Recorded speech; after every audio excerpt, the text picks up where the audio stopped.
Welcome to the Curiosity Podcast. I'm your host, Jennifer Brown.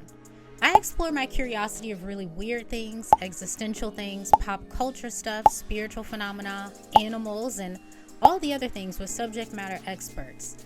What isn't there to be curious about?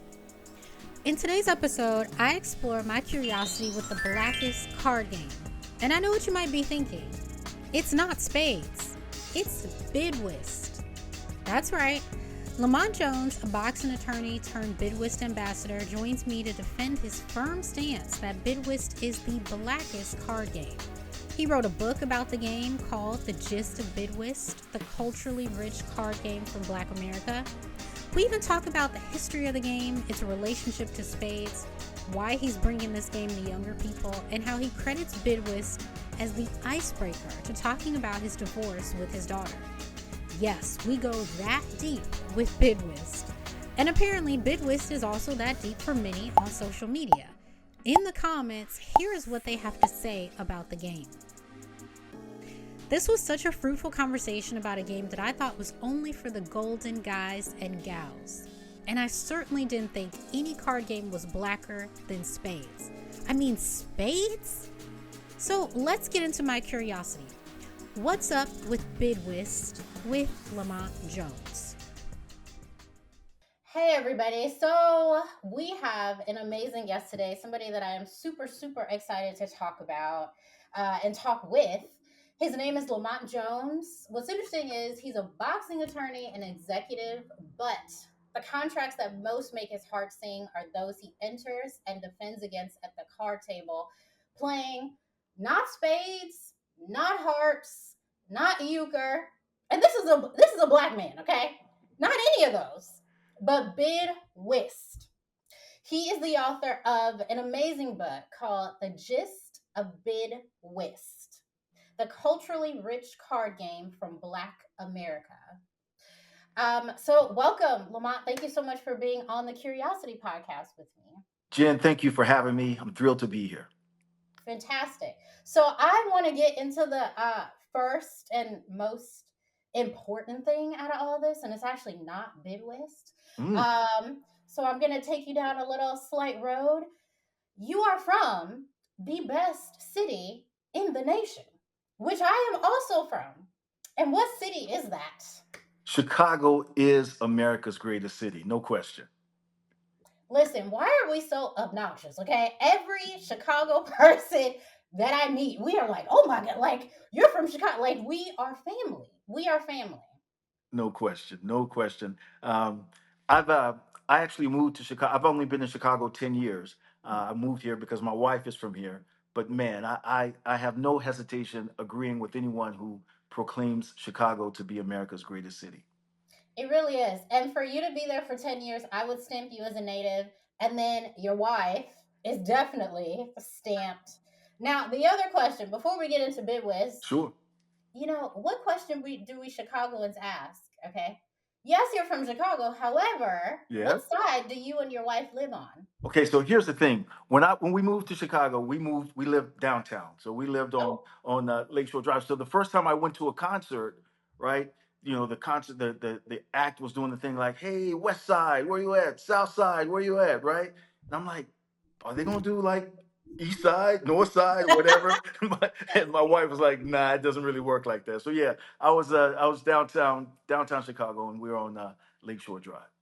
Okay, fantastic. I am a West Sider, so I feel like we are connected here, even though you can really, get to downtown from any side, but still, West Side and downtown, very, very close to each other. So thank you for letting me kind of go down that road with you. Okay, we are back. Yeah. All right. Talking about Bid Whist. Now, I've always thought, Lamont, that it was Bid Whiz. Where did I get that from? That's the thing, Jen.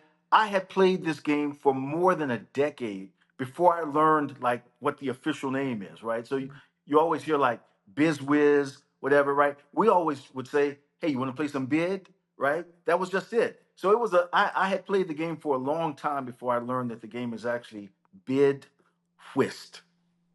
Interesting. Okay, and that's why I love the title of the book, because it helped me actually understand how to pronounce it. The Gist of Bid Whist. So I was like, oh my, it's been whist this whole time. Wow. So I've had to kind of change my whole way of saying it. But I'm, So I'm I'm impressed though that you'd even heard of it, right? Because people in your generation, I mean, a lot of people regard the game as a game for sort of older black people, right? The first time I met the first date I had with my wife, Stacy, things were going pretty well, and at a certain point, I said to her, "Yo, you play bid whist?" And she was like, "No, that's a game for old people, right?" And I'm like, "Okay, this isn't really going anywhere." A little while later, though, she says, my daddy will sit there and play bid whist all day and all night. And I was like, is that right? We might have something to talk about here. So yeah, people regard it as a game for black people of a certain age. I'm really one of the sort of younger people in that particular cohort. But so one of our challenges is to rejuvenate the game for younger generations. So I'm thrilled that you'd even heard of it. yes, I am 40. So I just turned 40 years old. So I'm not as young. Okay. So I heard it, but I did hear about it. I want to say in my teenage years, and it was regarded as a more mature game, Yes. So it wasn't even really accessible to me, like at all. I grew up with a lot of card games, a lot. I want to hear Uno, about this. Spades, I Declare War, Yes. a game called Spit. I don't even know Oh if you yeah, yeah, heard of yeah, yeah. Spit Or before. speed. Sometimes we Or call it speed. Speed. Yeah, Yes. absolutely. Yes. I love, love, love card games. So, what is Bid Whist? I would say first and foremost, Bid Whist is the world's coolest card game. It's the world's greatest card game. It's sparked spirited competition and joy among Black Americans from coast to coast. So I think a lot of people say Bid Whist is sort of like the big brother game for spades, right?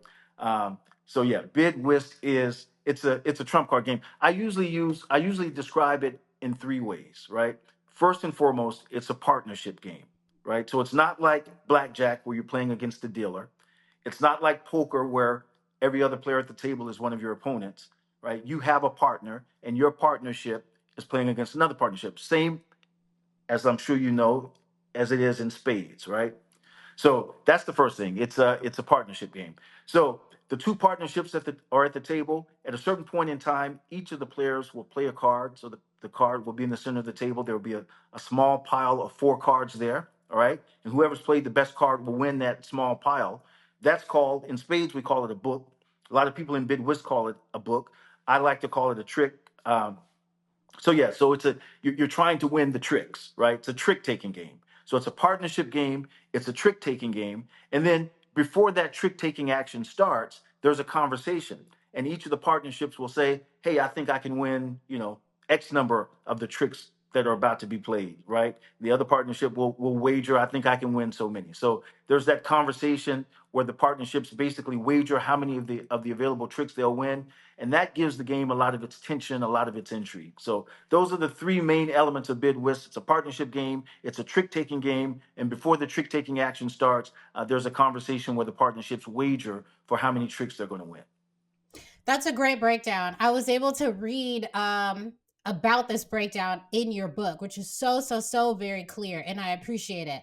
So, when it comes to the conversation piece, and I am going to kind of come from a spades foundation because you did call it the big brother of spades. Yeah. When you talk about the conversation piece in spades, as you know, if you and I are partners, Yes. I say, hey, Lamont, I have board. I have four. I have a four, right? And Yeah. you're like, I think I could do like five, right? Yeah. So together we can do nine. So let's say during the game, I end up getting five and you end up getting four, Yeah. right? We still made our nine. That's Is right. it the same in Bidwiz? It Bidwiz? yes. Well, yes and no. It's the same in that it's a partnership game, right? So you add the number of tricks you win to the number your partner wins. So it's the same in that respect. But this is where it differs, right? Um, and before I tell you exactly how, we're going to go way back to the original card game. That's the sort of the parent of all of these card games. In the 1800s, the 1700s, the 1600s, the most popular game in the world was a game called whist. right? Not bid whist, just whist. I like to call it original whist. And it wasn't just the most popular card game in the world, it was the most popular game in the world, right? So what would happen in whist is they deal out all the cards, okay? And the last card was turned over, and whatever the suit of that card was would be the trump suit for the round, right? So let's say you're sitting there, Jen, and you got a bunch of nice spades in your hand, and you're feeling good about your prospects, but then they turn over the card, and it's a heart. So your spades aren't worth as much, right?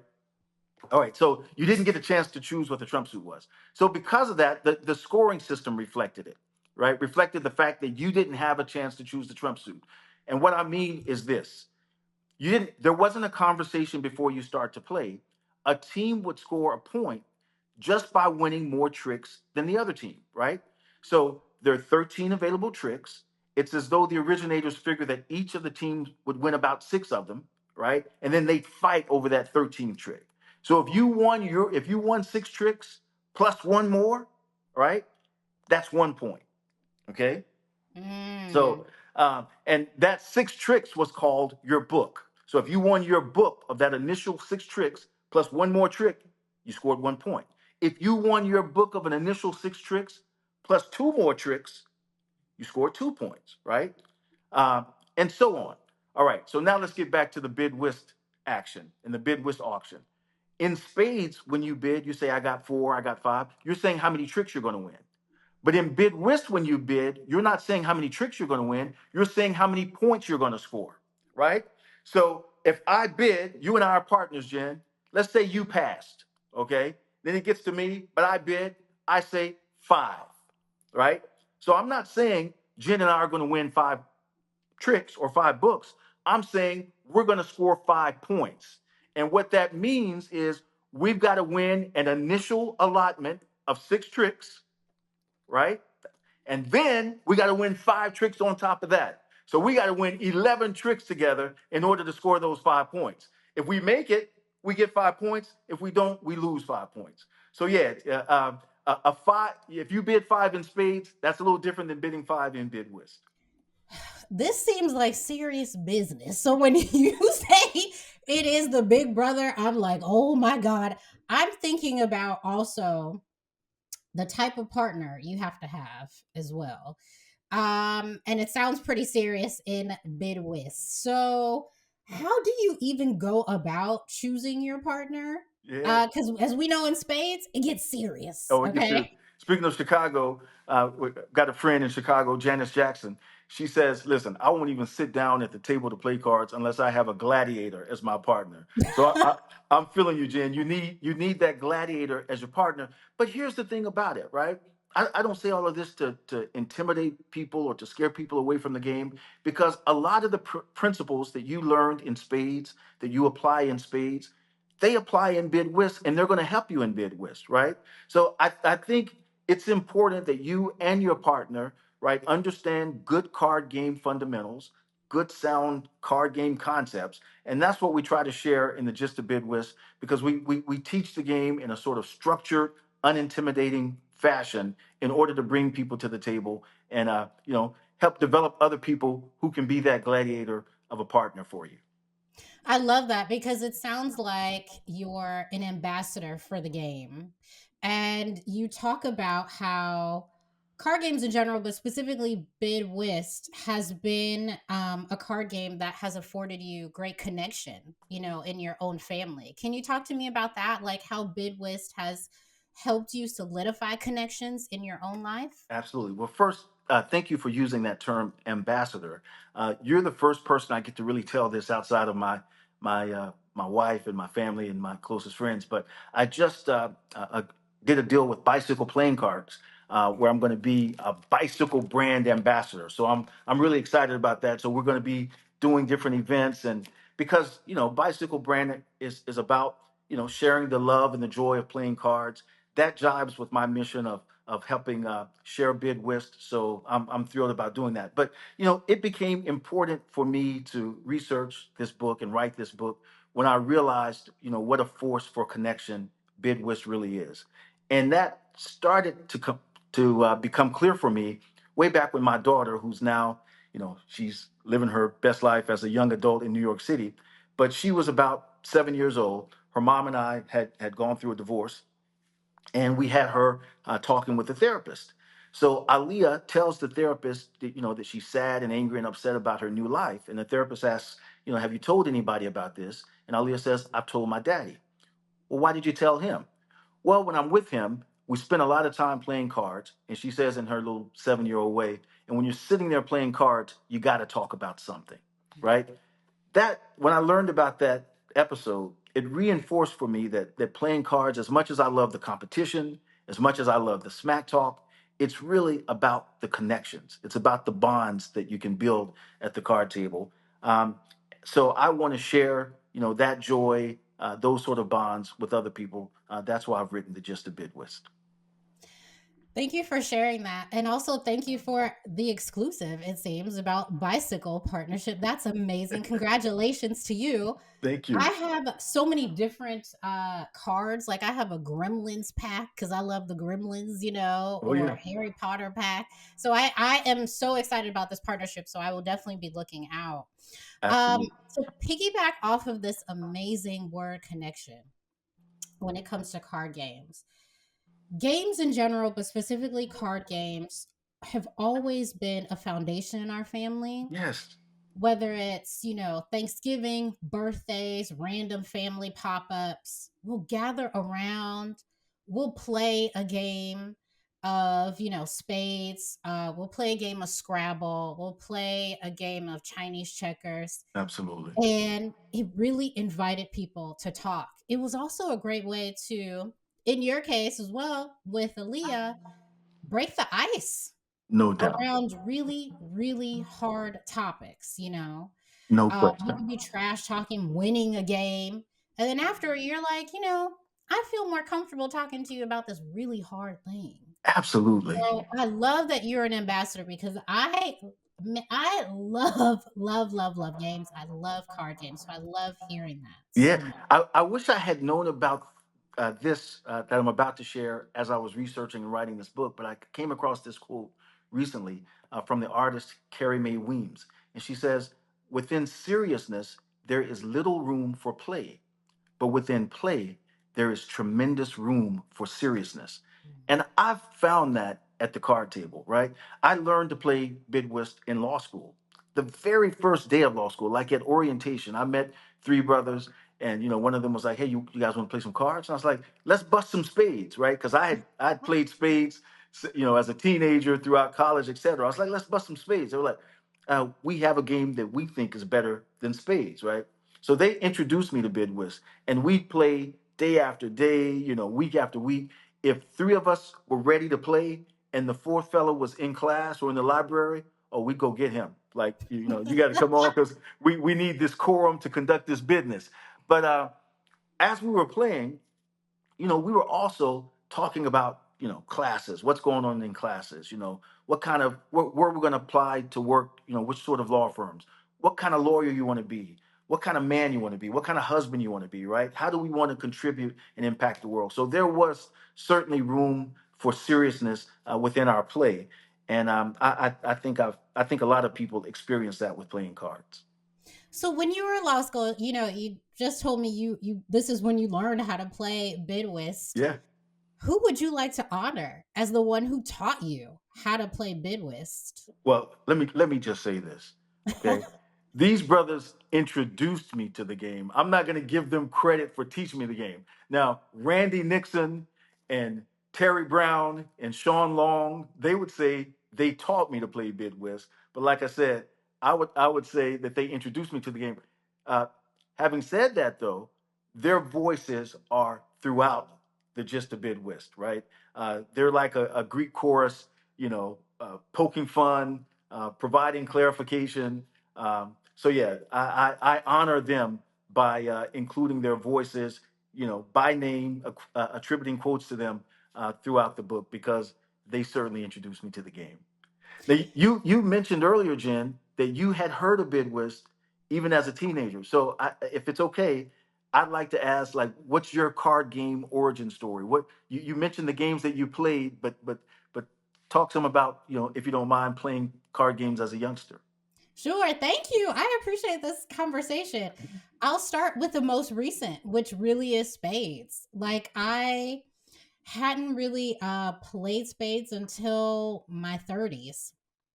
Yeah. Yeah, I know. Because I was so intimidated. Yeah, We talked about this earlier, yeah, right? yeah, So sometimes when I see a game, I'm like, "Oh my god, I have to like know immediately how to play this. If I don't know immediately how to play this, I don't deserve to play it." I've been that way since I was a child with so many games because I grew up with amazing players. yeah, So I always had this intimidation factor. So with spades as well, I was like, okay, I have apps on my phone. yeah. I can learn on the apps. None of my family's around. None of my friends are around to judge me.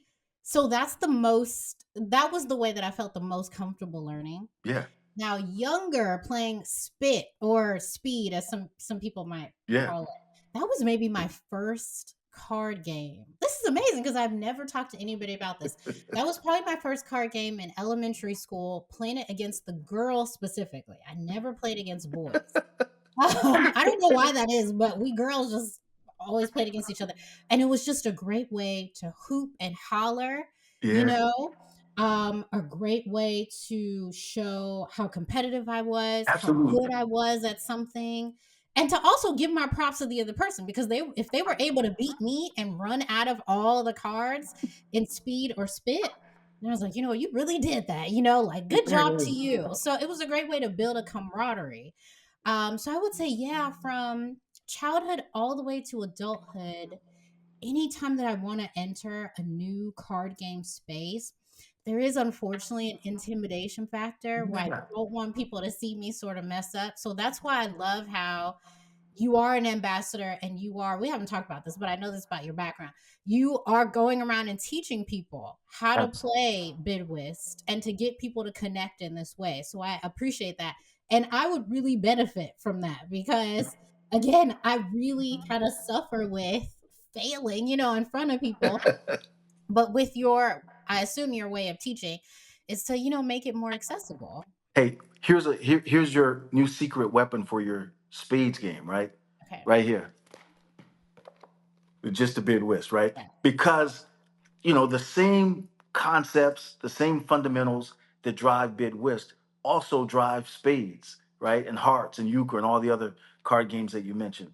And what I'm trying to do is I want to enthrall the people who already play bid whist. That's of vital importance to me. So that's why we have the stories about the luminaries who play and that sort of thing. But I also want to welcome to the table people who play spades and hearts. And I'm especially protective of people who don't yet play any card games at all, right? People who say, I just don't have the card playing gene. I'm the one who even grandma beats at the table.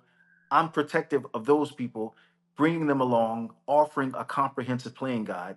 And as you're learning bid whist, you're most certainly learning spades. So I hope that this will be a secret weapon for you and other spades players as well. Thank you. Thank you. It has been already. Yeah, I also want to dive a little bit deeper into the history yeah, of Bid Whist because the title of your book is not just the gist of Bid Whist. You're yeah. not just learning how to play the game, which you do map out extremely well in the book, Thank you. but it's the culturally rich card game from Black America. What makes Bid Whist uniquely Black American? Yeah, I think it has to do with how the game was introduced, right? So, poker and craps, they became part of the American mainstream because they were associated with Mississippi riverboat gamblers and whatnot, right? But bid whist roared onto the scene via the railways, and it was popularized by a singular group of men, the Pullman Porters, right? And the Pullman Porters were figures of respect in Black communities, right? When I was first introduced to the Porters, it was like watching shows like the Three Stooges, and they had these sort of images of like sort of being docile and you know, uh, I guess I don't want to go too much into describing that, but they didn't seem like figures of you know commanding respect and that sort of thing. But the more I learned about them, the more I learned that that's exactly what they were. Right. First of all, it was one of the few jobs that provided a path to the middle class for Black Americans. Secondly, they weren't tethered to a particular place, a particular factory, or what have you, for their job, for their work. They traveled, right, across the country. So they were urbane figures. And on their travels, they provided information that helped fuel the Great Migration, right? They would share the Chicago Defender newspaper, the Pittsburgh Courier newspapers. They'd be able to say, hey, if you're looking for a job in Oakland, you might want to go talk with this person. Or if you're looking for housing in Kansas City, maybe you want to talk with this person. And they were also purveyors of culture, right? They would say, hey, I've heard this new jazz record by this person that you guys want to check out, or there's this great blues artist from down south that you want to check out. And one of the cultural offerings that they shared on their journey was their favorite pastime, bid whist. And they played it so much that it was called the Porter's Game. So because the Porters were, popular throughout the country, respected throughout the country, their game naturally also became popular in Black communities throughout the country. So I think that's how it became a staple at, weekend parties and fight parties and that sort of thing. Wow. So this is what year that the Pullman Porters sort of brought this game? Yeah. 18. Uh, well, let's see.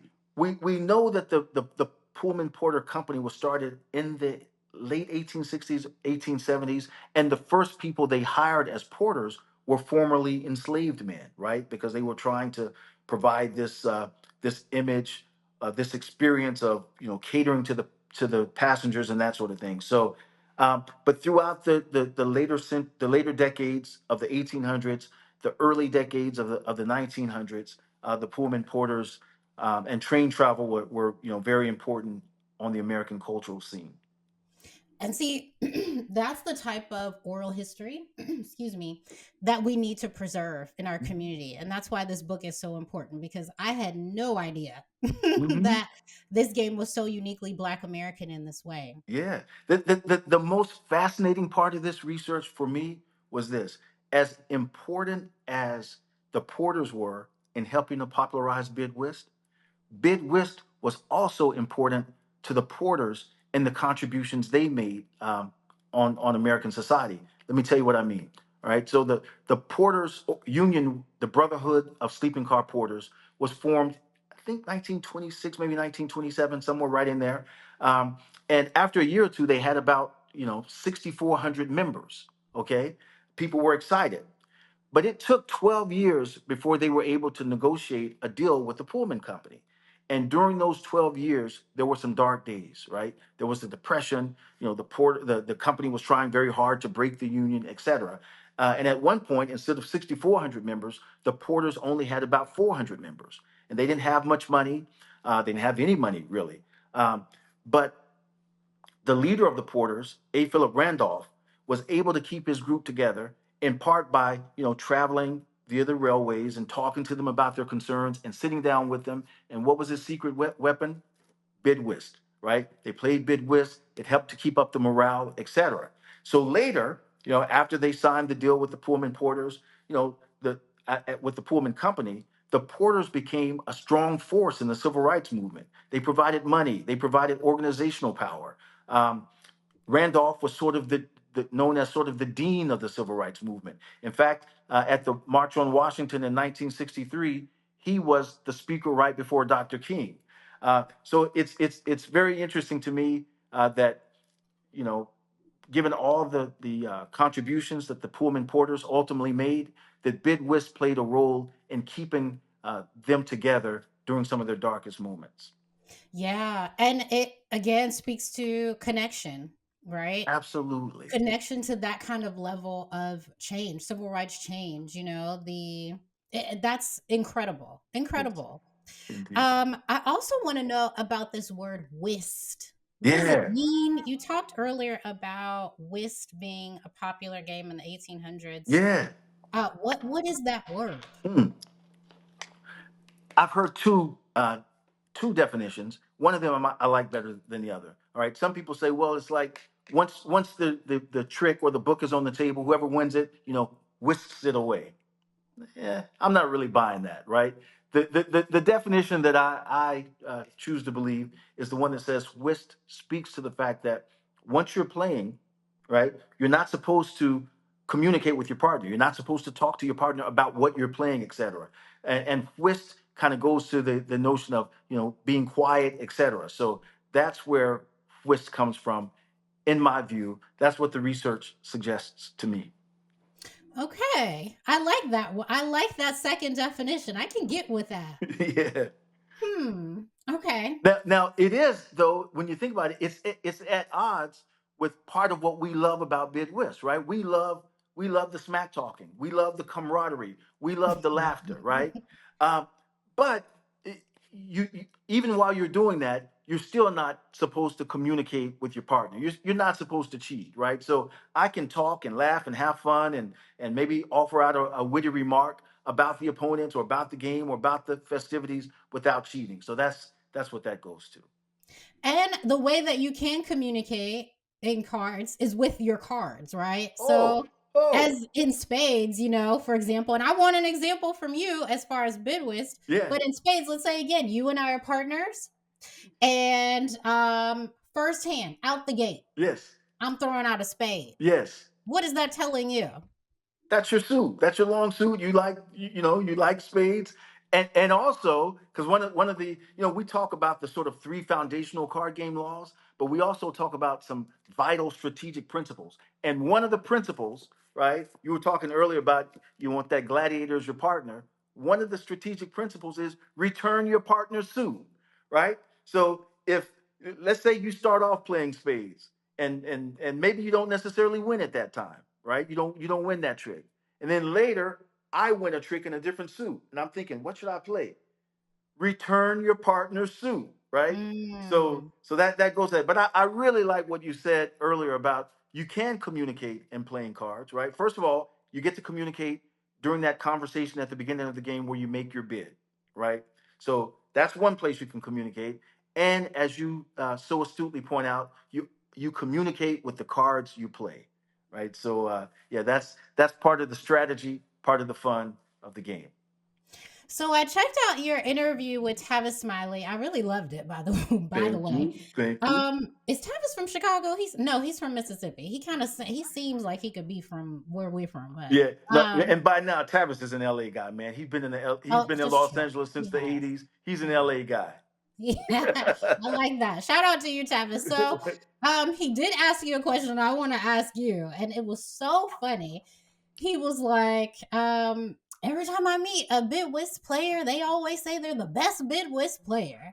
Tell Lamont, who was the best bid whist player? You already know. I mean, come on now. Um, yeah, but here's the thing, man. I want to lean more into teaching and bringing people to the game. But don't get it twisted. I love to compete, and I believe that I can compete with anyone. Playing bid whist and communicating with these cards. Great. But yeah, So, that's a big part of it. Speaking of Chicago, not so long ago, I had a chance to meet the Reverend Jesse Jackson. My wife was introducing him at an event. So before the event started, it kind of looked like he was like, getting his last minute thoughts together about what he was about to say. But I worked up my nerve and I walked over to him and I said, the word on the street is you're a pretty good bid whist player. And he sort of like, he like looked out into the distance. He said, I lost a game of bid whist once. He said, I was six. And I lost because I was six, right? So, oh my but yeah, God. so bid whist players, we love to talk about our bid whist prowess. The Reverend Jesse Jackson is no exception to that rule, and that's just part of the fun of the game. See, what I love about the way that you're describing Bidwist is it does kind of require a bit of a bravado, but it's a playful bravado. I think uniquely as Black Americans, it's so important that we have this amongst ourselves. And it's not a way to lord anything over each other. Yes, It's almost like a calling to like, okay, I can teach you some things, yes. playfully and kind of seriously. I want you to rise to where I am. It's kind of a calling to rise, and I think it's beautiful. Man, I love that. What it reminds me of is, again, when I, grew up playing cards. When I first started playing bid whist, I was all about the competition, right? I grew up as an amateur boxer. I had a couple hundred fights. So competition, that was, a big part of my identity. And like you mentioned earlier, being able to compete at the card table sort of scratch that itch, right? But what I've learned over time is, especially because there's so few bid whist players, it seems, is there's a level of collaboration that's required, right? You got to have four players willing and able to play before you can even enjoy, the thrill of playing bid whist. So the smack talk kind of goes to that competition, but it also goes to, as you were saying, to that collaboration. So I'm leaning into the collaboration. I want to build and deepen the pool of bid whist players so that more of us, can talk smack and have fun and play. I love that. And I want to specifically know what kind of smack talk you use. What are your go-tos? Woo. I tell you what, man. I tell you the best smack talk that was used against me, right? And the Okay. reason I remember it is because this brother taught me a word that I'd never heard before while he was smack talking me, right? So so we're playing, and let's say he's sitting right here to my right, okay? And he starts running some spades, and I don't have any spades, and my partner doesn't have any spades, and he just whap, whap, whapping these spades on us, right? So it gets toward the end of the hand, and another fella enters the room. He's got a six-pack of beer and some chips. He's a little late. But I'm like, hey, Rock, man, I'm glad you're here. Sit down here. You can have my seat. And this fella who's whapping me with these spades is like, oh, you gonna get your ass up, he says. He's like, don't act like you're being magnanimous. Get up, because I ejected you from this seat, right? So I think the best smack talk, like it depends on the context. It takes consideration of what's going on at the table, who's winning, and all of that. Uh, but yeah, the smack talk is certainly part of it. That's good. I guess you could say you learn new words as well. When you're playing these card games, magnanimous. Magnanimous. Goodness That's it. gracious. That's it. And most bid whist players, I think you guys call it. I think people call it the same in spades. Like if you win all the tricks, what y'all call that? All Or the all the books? books? Yeah. Yeah. But Hmm. if you win all the books, do y'all have a name for that? Because some people in bid whist we call that running a Boston, right? Oh. So what happens is if a team feels like they're about to run a Boston on you, they start hitting you with clues like, oh, boom, you see the Celtics play last night? You know, you want some Boston baked beans? That sort of thing. Is Paul Revere going to come out here and do his ride? That sort of stuff. So yeah, you hear a lot of Boston references in bid whist. So when you are teaching this game, Yes. okay, and you've noticed maybe the younger people, whatever you consider to be younger, Yeah. okay, is their trash talk different? Oh, that's a good one, Jen. I'm not up on that, right? Because if I'm like in the teacher role, I Hmm. guess they're not going to hit me with their best stuff, right? And Yeah, it's true. the youngest person I've talked with obviously was my daughter when she was 7, 8, 9 years old, and she didn't really talk any smack to daddy at that point. I'm sure now she would have some some choice comebacks and whatnot. But yeah, you got me on that one, man. I'm still in this older person demographic, so I'd have to see what the young folks are talking about. Yeah, I would love to get a game of Bid Whist going so that we can just Yes, see. absolutely, I would love absolutely. that. Yeah, And let's. and it's been my experience, and I'd love to hear from audience members who have a different experience. But my experience has been most of the bid whist players I know play spades, right? But once they learn bid whist, they prefer bid whist and they play bid whist almost exclusively. I don't know a lot of people who play both spades and bid whist who prefer spades over bid whist. But maybe my sample size is too small. See, that's a big selling point. That's a big selling point because for a lot of our community, all ages included, Yes. most would say spades is the blackest game. Yeah. But I think what I'm hearing from you is no, you guys have been sleeping on Bid Whist. It's not just for the more mature. Bid Whist is the blackest game. Is that correct? Are you Oh, are you saying that? 100%.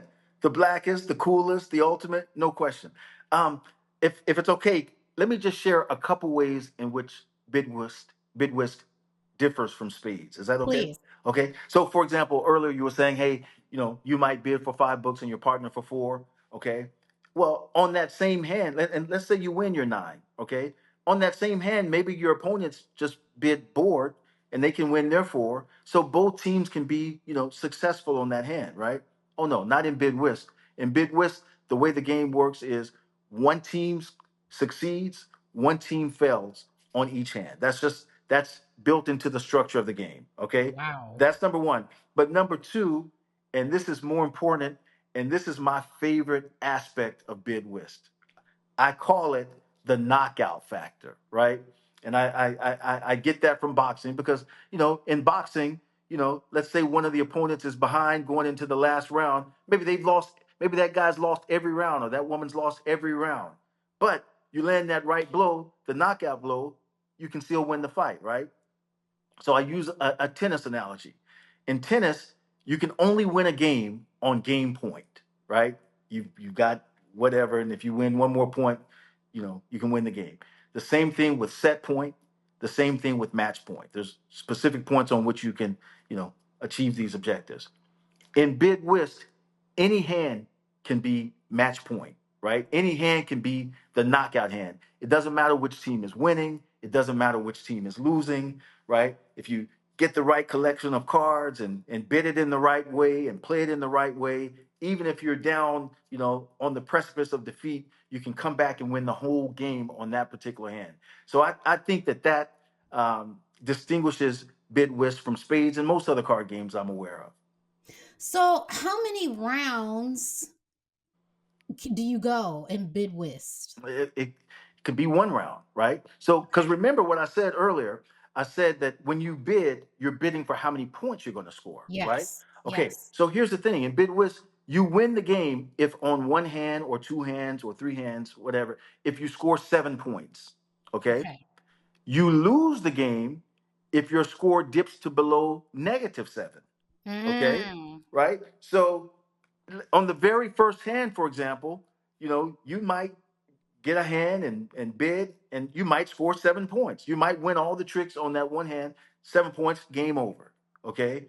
Um, or it might take you two or three hands to do that. So yeah, so the game can be short or it can go a bit longer. Okay. Wow. Yeah, I'm so excited to play. And again, because of the intimidation factor, I'm going to go on one of these apps and play with your book right here, right next to me. Like, oh, yeah. Okay. Do this and this. Okay. All right. Because I didn't know that there could be a game blacker than spades. Have you seen the movie The Blackening by any chance? No, it looked funny too. The commercial looked funny. Did they talk about spades or did they talk about bid whist? They played about a card. They talked about a card game. Yes. And without giving it away, the card game is at the foundation of somebody going around and killing people. Okay. Okay. So please check it out. I think it would be a really great example of a movie as you continue to, show people the beauty of Bidwist. I Yeah. think you're going to get a lot out of it and you're going to laugh your head off too. I will check it out. And I will say this, you spoke to the intimidation factor, right? Mhm. Listen, even if you lose a game at Bid Whist, even if you make a mistake that causes your team to lose, nobody's coming around to kill you like in the blackening, right? Are So you sure? Are you positive? Are you sure? Do you know our people? they, Okay. they, Do they might you they might talk some smack. They might you know, they might snub you for a minute or two, but you know, let's get a little politically incorrect at the moment. Not too politically incorrect. I'll go there if you want to join in. No problem. let's do it. When it comes to card games and Mhm, with the depth at which I played and for how long I played, mhm, if I'm playing with people in real life, let's say it's Uno or it's Bidwist. Let's say it's Bidwist. mhm. And I have somebody maybe I've never met before, but they've claimed I am an amazing Bidwist player. I've been playing since I was 10 years old. I'm the best Bidwist player. We're playing, and this person does not know what they are doing. Okay. I am heated. I am upset. The other team is gloating. They are happy. How does that make you feel? Have you ever gone through that before? Let me say this. It's always important to be a great partner, right? Okay. Even under the worst circumstances, it's important to be a great partner and to support your partner. I Okay. had a situation not so terribly long ago, right? I was playing spades, okay? And you know, I I wasn't necessarily doing, extraordinarily well, right? And this brother's talking smack, and this brother's talking smack, deservedly so, right? I could deal with that. But when my partner, right, not only didn't support me, but kind of seemed to join in with oh no, that's out of bounds. So that person doesn't really have to worry about partnering with me playing spades or anything because it's important to be a great partner. And part of being a great partner is don't let your partner get ganged up on 3-1, right? That's fundamental. So yeah, I think it's a partnership game. So yeah, maintain that partnership for sure. When you Okay. when you get Okay. away from the table, talk about what could have been done better. What could have gone differently. Choose a different partner, whatever. But at the table, come on, you got to support your partner. I love that advice because I do not do that, especially when somebody talks themselves up. Okay. They talk themselves up. They say, I know what I'm doing. I've been playing. Okay. All right. I trust you. And Yeah. then boom, you're like, why did you put that in your head? Why did you put that card down? What are you trying to tell me? What is happening? Yes. Okay. As long as, So as long as that conversation, you know, as long as that stays conversation just here. stays sort of Okay. internal, I right? like But I but like that. but externally, good try, partner. We'll get them next time. Nice try, partner. Easier said than done, but I am going to try. I'm And going to now try. that's how you know your partner's not doing it so well. When you have to say nice try, partner, good job, partner. When things are going well, partner becomes partner. That's it, partner. Good work, partner. That's what you know. That's my dog right there. That's my dog. That's Dapping him up. Yes, it. that's my dog. Right Yes. there, right there. Oh my gosh. There's something else you said, and we will wrap it up in a little bit, but I'm No, just take so your time. excited. There's something else you said on another podcast that I really loved about how you differentiated Spades from Bid Whist. You Mhm. said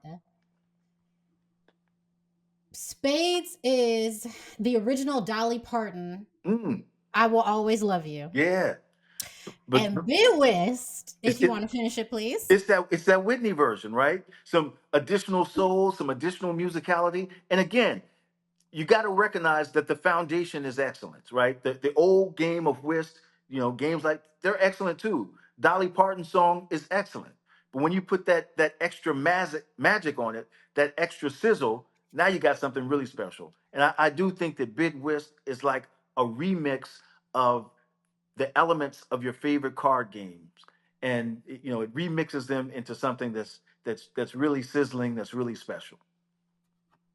I also want to touch a bit on playing with jokers, which is Yeah. a no-no and even with spades. It's like some people play with them, some people don't. But you play with jokers in Bid Whist and the kitty. Mm, Now, see, Please touch on no, those. oh, you're getting deep into the strategy, I right? am. You're It's getting deep important. into the strategy. It's important. So here's the thing. Like, I think there are a couple really big strategic advantages that you want to have for yourself in bid whist if you can. One is the ability to declare what the trump suit's going to be. Again, if I'm sitting here with a bunch of Yes. hearts, I want to declare hearts to be the trump suit. And in, Yes. in order to do that, I've got to make the best bid in that conversation that we have at the beginning of the game, right? So if I just say, "Hey, we're gonna win 2 points," well, the other side can outbid that. So I might have to make a nice aggressive bid in order to secure the right to declare what the Trump suit's going to be. And That's I'm number sorry one. to interrupt you. The trump card is introduced first and then you bid? Mm-mm. No. No, you have the conversation, You have the and con. whoever makes the best bid gets to say, "All right, now hearts are the Trump suit or Got it. diamonds," Okay. right? Got it. And remind me to come back to that. Okay, here's the other thing. Um, when you win the right to declare the Trump suit, okay, well, think of it like this, Jen. Say you're playing a game of spades, right? You've somehow you got to win a certain number of tricks. You got a few little spades in your hand, nothing spectacular, and Mhm. you got some raggedy cards in your hand, but you're going to give it a go, right? So then somebody tells you, hey, look, here's a pile of 6 cards laying on the table. Jen, go ahead and pick up those 6 cards, okay, and put them in your hand. And you pick up those 6 cards. 3 of them are spades, okay? A couple of them are aces, say, all right? Now they say, Jen, you need to throw away 6 cards now, right? You can keep whichever you want. So now you get rid of the worst cards that you started with, Raggedy right? cards. You get rid of the worst. Or maybe you get rid of all the cards in a certain suit so that when that suit's played, you can trump it with spades, all right? That's how the kitty works. So when Mm. if you submit the best bid and you win the right to declare what the trump suit is, you also win that kitty. So you get to pick up the kitty, get the best cards from it, throw away the worst cards, structure your hand. That's a powerful strategic advantage, right?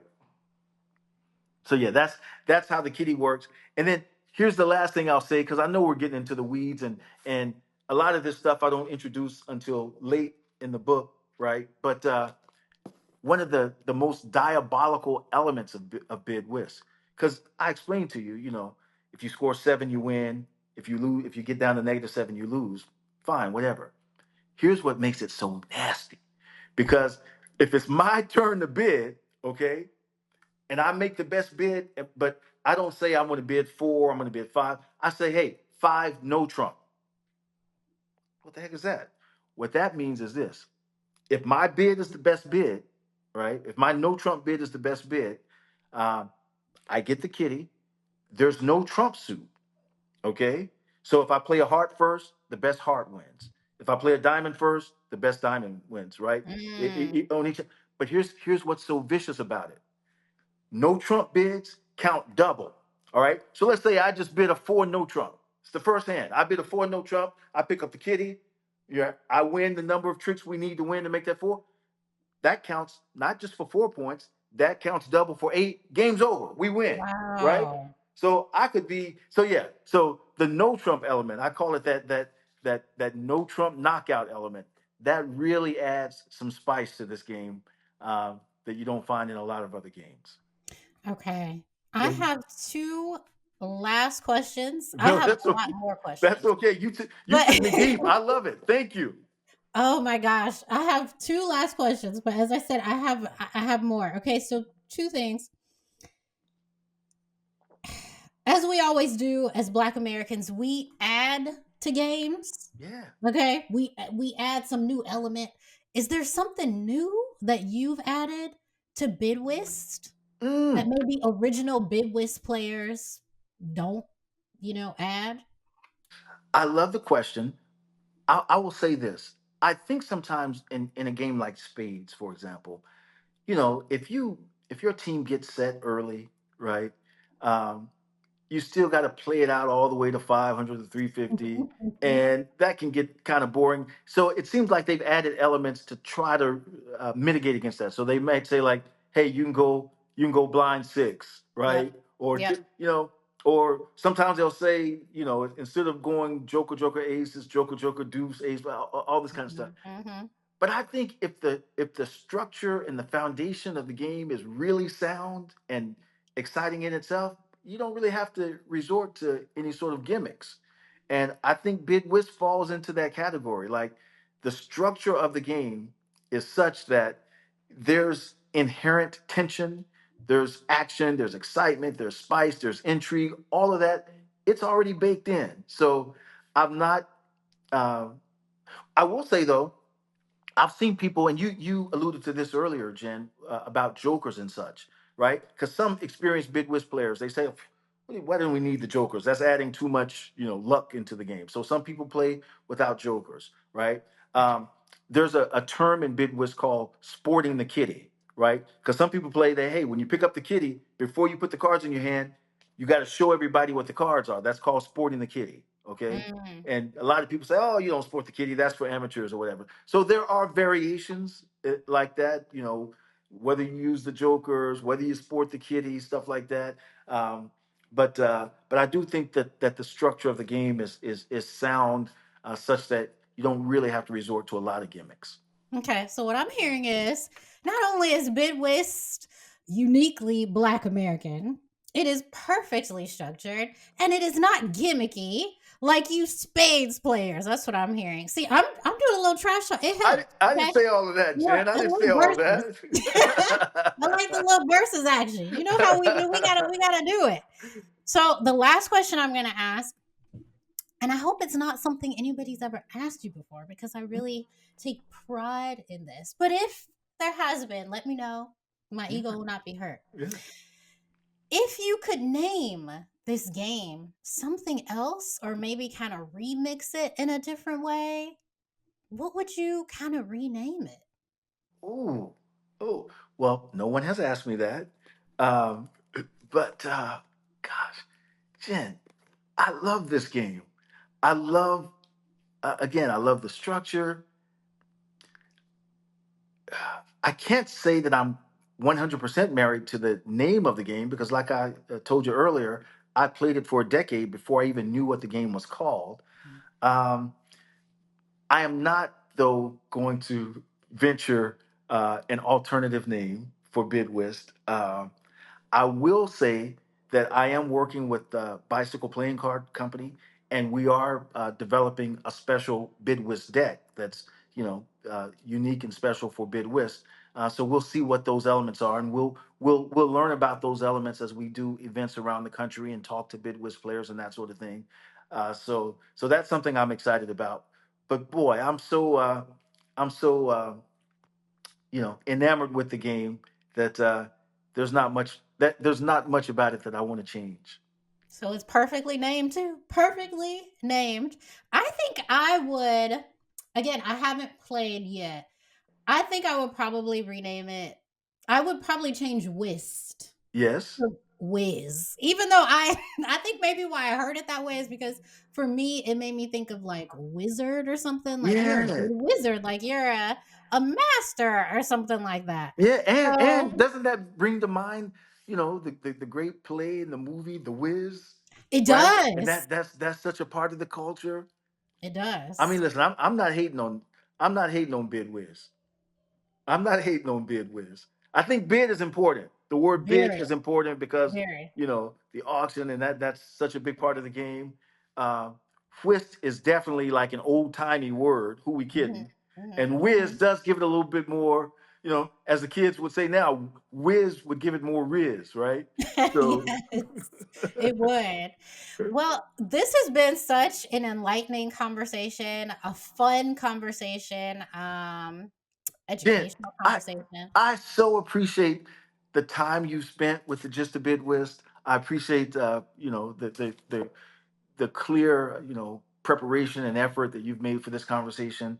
That's really heartwarming. And I hope we have occasion to sit down together and play bid whist. Yes, and I'm gonna be ready though. I'm going to be ready. You know how I am. Okay, so I have to get on my little app and figure it out. But before we wrap up, is there anything that you want to add? Hmm. No, I think. I'll say this.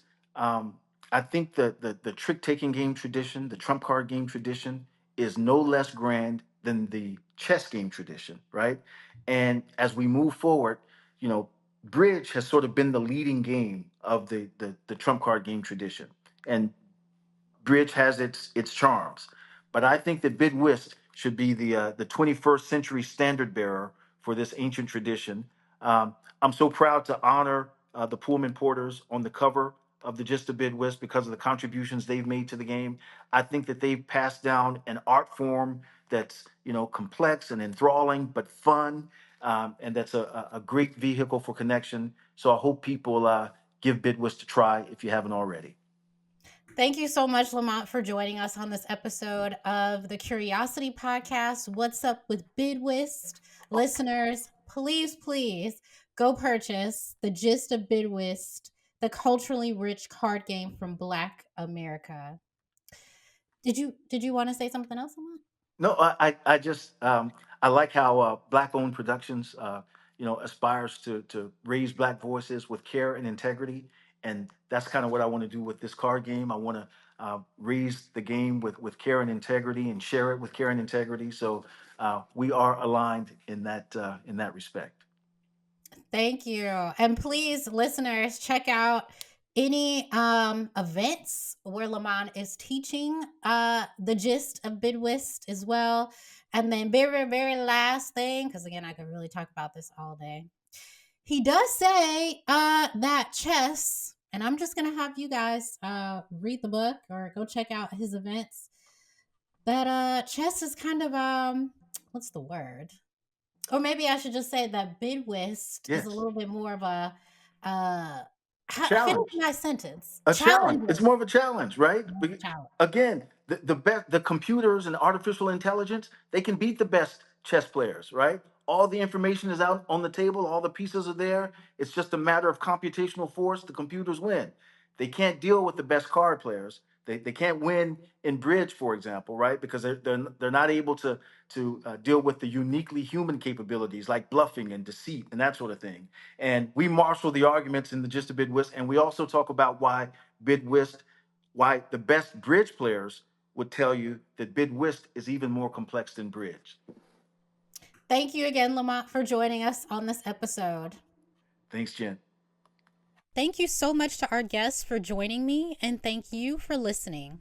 This episode was edited by Chase Parker, hosted and executive produced by me, Jennifer Brown, produced by Latrice Love, and distributed by Black Owned Productions.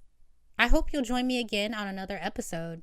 The Curiosity Podcast is a safe space to not only explore my curiosity of all the things, but yours as well. And together, we get to dig a little deeper as to why that curiosity exists in the first place.